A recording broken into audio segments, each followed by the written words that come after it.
শ্মশান অন্ধকারে ঢাকা এক রহস্যময় ভূমি। তন্ত্রের পথে সর্বোচ্চ ও ভয়ঙ্করতম সাধনা সব সাধনা। এই সাধনার মাধ্যমে এক সাধক কিভাবে হয়ে ওঠেন দেবী বা শিবতুল্য। ভয়, লজ্জা, ঘৃণা সব কিছু বিসর্জন দিয়ে কি আদৌ সম্ভব সিদ্ধিলাভ? সব সাধনার প্রত্যক্ষ অভিজ্ঞতা কেমন, কিভাবে করতে হয় এই সাধনা। নমস্কার, আমি বিশ্বজিৎ, আপনারা দেখছেন বিশ্বজিৎ অফিসিয়াল। আজকের এই ভিডিওতে আমরা জানব এই চরম তান্ত্রিক সাধনার এক রহস্যময় জগতের কথা। তাই চোখ রাখুন পুরো ভিডিও জুড়ে, কারণ এই ভিডিওটি একটি সাধারণ ভিডিও নয়, এটি এক তান্ত্রিক অভিজ্ঞতা। তাহলে চলুন শুরু করা যাক আজকের ভিডিও। তান্ত্রিক বীরাচারী সাধনায় সবথেকে কঠিন এবং অন্তিম সাধনা হলো সব সাধনা। দীক্ষা গ্রহণের পর থেকে পশ্চচারী সাধনার পর পূর্ণ ভিষিক্ত হলে সাধক বীরাচারী সাধনার অধিকার লাভ করে। এই স্তরে সাধক নিজের লজ্জা, ঘৃণা, ভয় ইত্যাদি ষড়রিপুকে জয় করার চেষ্টায় সাধন চালাতে থাকে। এই স্তরে সাধক জীবনের অনিত্যতাকে অনুভব করেন এবং ব্রহ্ম উপলব্ধির চেষ্টা করতে থাকেন। নিজের কাম, ক্রোধ, মোহ, মাৎসর্যকে দেবীর চরণে অর্পণ করে নিজে নির্বিকার হয়ে শিবতত্ত্ব লাভের পথে গমন করেন। তখন সেই সাধক নিজেই শববৎ হয়ে যান। সব অর্থাৎ মৃতদেহের যেমন কোনো কামনা বাসনা নেই, লোভ মোহ নেই, বিকার নেই, শীত গ্রীষ্ম অনুভূতি নেই, সাধকও তেমন নির্বিকার নির্বিকল্প হয়ে উঠতে চান। তার কাছে জগতে দেবী মহামায়া ছাড়া সব কিছু মিথ্যা প্রতিভাত হতে থাকে।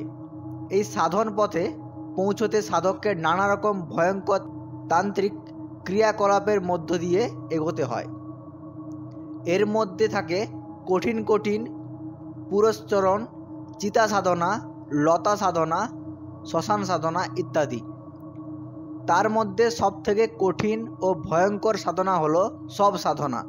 গুরু যখন মনে করেন যে শিষ্য সত্যি সাধনা যোগ্য হয়েছেন, তখন তিনি করুণা করে সব ব্যবস্থা করে দেন এই সব সাধনার। বিশেষ কিছু তিথিতে সব সাধনা সবথেকে বেশি ফলপ্রদ। শুক্ল কিংবা কৃষ্ণপক্ষের অষ্টমী বা চতুর্দশী হলো এই সাধনার পক্ষে উত্তম। কৃষ্ণপক্ষ অধিক ফলপ্রদ।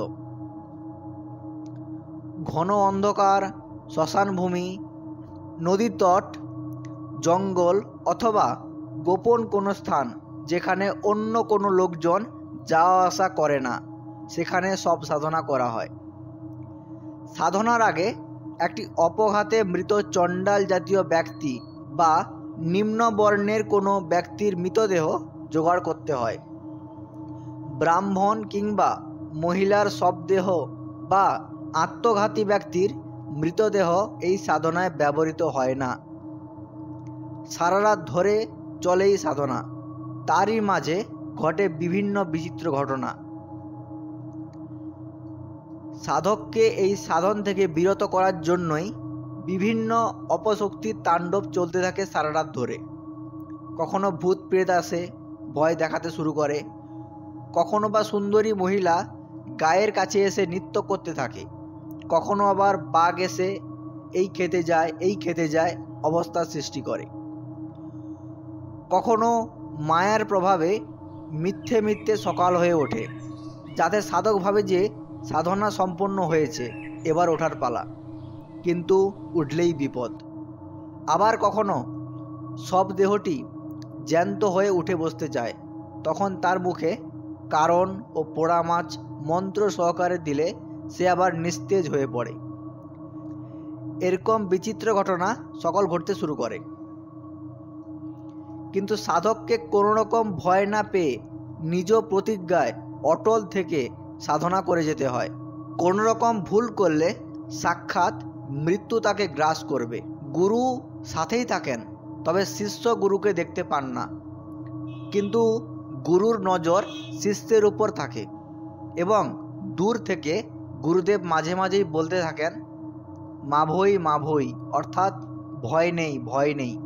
গুরুর সেই অভয়বাণী সেই গভীর অন্ধকারের ভয়ঙ্কর সাধনায় সাধকের মনোবল যে কোনো স্তরে নিয়ে যেতে পারে, তা একজন প্রকৃত শিষ্যই বুঝতে পারেন।